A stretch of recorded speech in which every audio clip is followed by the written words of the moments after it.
The third step of the logical framework approach is stakeholder analysis. Our stakeholders can support the project and help it to run more smoothly, but they can also in some cases stop that project completely. So we need to use stakeholder analysis at this stage. It's a technique where we identify who are the key people we need to have on our side to make sure that that project is going to run successfully and smoothly. So through the stakeholder analysis, we identify all of the people, all of the groups, and all of the institutions who may have some kind of stake or interest in the project. And then we plan to manage their interests and their expectations. So who do we mean by stakeholders? It's a very broad term. The stakeholders are any people, any group, or any institution who will either be affected by the project, whether it's directly or indirectly, or who can bring some effect towards the project, either positively or negatively. So it's two ways: those who may be affected, those who can affect the project. They're all our stakeholders. Stakeholder analysis brings us a lot of benefits. It adds a lot of strength to the project. If we engage early with powerful stakeholders and get their opinions, whether that's through meetings or through interview, resourcing their knowledge and their experience, they can help us shape the project. They can contribute powerfully to the project design through their support and through their inputs. And the support of powerful stakeholders cannot be underestimated. Their support really matters, whether they're political leaders, religious leaders, senior people in the community, political. We really need to engage with those who have the most power.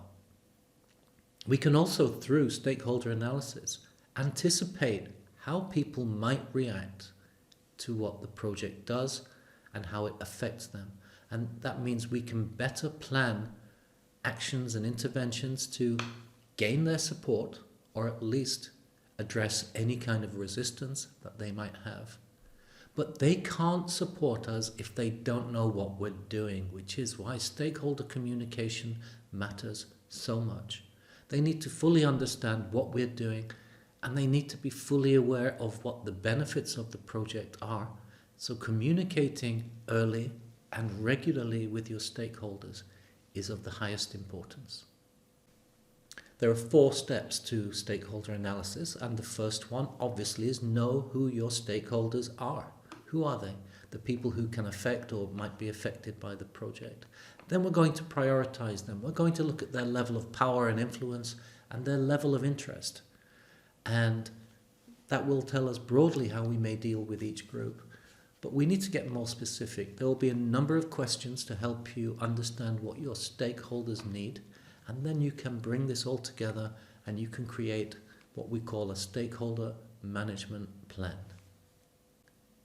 So the first question is, who are our stakeholders? And they can be very diverse. They can be stakeholders inside the community, such as the target group, the direct beneficiaries, and other community members. So if your project is targeting, for example, mothers, fathers will also be a stakeholder group. Then we have our local leaders. Those local leaders can be of different types: community leaders, religious, business, political. Then we would have, of course, different levels and functions of government, such as social services perhaps, local government, ministries and line agencies. There are other institutions perhaps that may be stakeholders in your project. These could be community-based organizations, NGOs. They could be financial institutions such as microfinance or banking, religious churches, commercial businesses, and so on. And then, of course, there may be a legal aspect. You may need the support of the police or the judiciary. The media can play quite a powerful role in influencing people's perceptions of your project and can be a useful way of disseminating information to a larger group of stakeholders. And of course, let's not forget our donors. They also have a stake in the project. Once we know who our stakeholders are, it's time to prioritize them. And we're going to do this with a simple matrix. On the left axis, the vertical axis, we have the level of power and influence. How much power does that stakeholder have to affect the success of the project, positively or negatively? And then we have the level of interest. To what extent will that stakeholder or stakeholder group be affected by the project, whether it's directly or indirectly? And what we then do is we will plot the stakeholders in the matrix like this. So they may come in this section, this section, this section, or this section. Those in the top right are those people or stakeholders who have high level of power and a high interest, i.e. they can affect the project and they will be affected by the project. So this group, we should manage them closely. We should aim to keep very, very close connection with this particular group of stakeholders, whoever comes in this section. Then we have the stakeholders who have a high interest in the project, but they may not have so much power or influence.